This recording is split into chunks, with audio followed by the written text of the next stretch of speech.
Sumainyo ang Panginoon.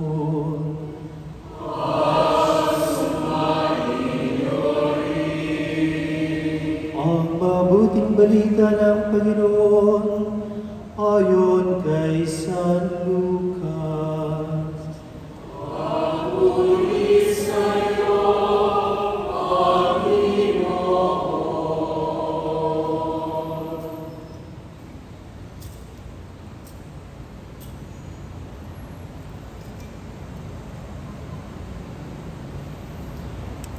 Taon-taon tuwing pista ng Pasko, ang mga magulang ni Jesus ay pumupunta sa Jerusalem. At nang 12 taon na siya, pumaroon sila sa dati nilang ginagawa. Pagkatapos ng pista, sila'y umuwi na. Nagpaiwan si Jesus sa Jerusalem, ngunit hindi ito napansin ng kanyang mga magulang.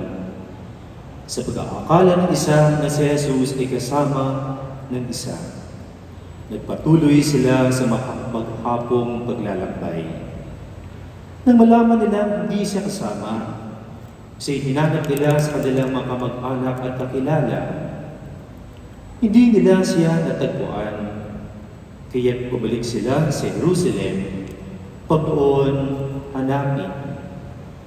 At nang ikatlong araw, natagpuan nila si Jesus sa loob ng templo, nakaupong kasama ng mga guro. Nakikinig siya sa kanila at nagtatanong.